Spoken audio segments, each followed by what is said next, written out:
ఏంటి మ్యాగీని ఇలా కూడా వండుకోవచ్చా? ఒకసారి మీరు కూడా చూసేయండి వచ్చి.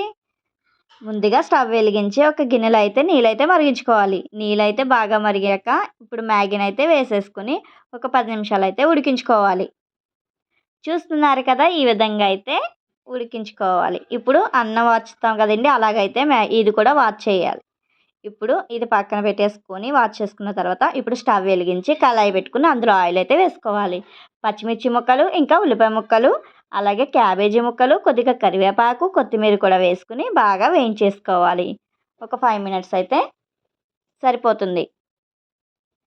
చూస్తున్నారు కదా! ఈ విధంగా అయితే అన్నీ అయితే వేసేసుకొని ఒక 10 నిమిషాలు 5-10 నిమిషాలైతే వేయించుకోవాలి లో ఫ్లేమ్‌లో. హై ఫ్లేమ్‌లో పెడితే మాడిపోతాయి. అది మీ ఇష్టం. త్వరగా అవ్వాలి అనుకుంటే టేస్ట్ ఈజ్ బెస్ట్ కదా! సో, నెమ్మదిగా చేసుకుందాం. ఇప్పుడు కొద్దిగా సాల్ట్ అయితే వేసుకుందాం. ఓన్లీ ఇప్పుడు మన ఉల్లిపాయ ముక్కలు, పచ్చిమిర్చి వీటికి మాత్రమే వేసుకోవాలి.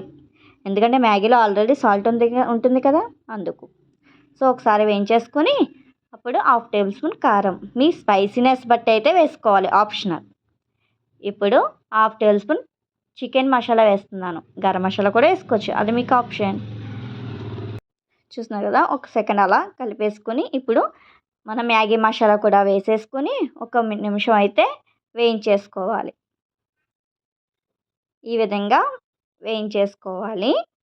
ఇప్పుడు మనం ముందుగా మ్యాగీనైతే ఉడికించుకొని పక్కన పెట్టుకున్నాం కదా! ఆ మ్యాగీనైతే వేసేసుకొని ఒక 2-5 నిమిషాలైతే కలుపుకోవాలి. ఎందుకంటే మసాలా మొత్తం కూడా మ్యాగీకైతే పట్టాలి కదా! అందుకని ఒక 2-5 నిమిషాలైతే కలిపేసుకుంటే మనకి మ్యాగీ అయితే రెడీ అయిపోతుంది. ఒక్కసారి ఈ విధంగా ట్రై చేయండి.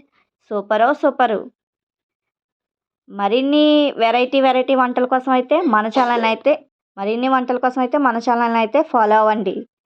లైక్ చేయండి, షేర్ చేసుకోండి, సబ్స్క్రైబ్ చేసుకోండి. గల్ ఐకాన్ అయితే క్లిక్ చేయండి. నోటిఫికేషన్ అయితే ముందుగా వస్తుంది.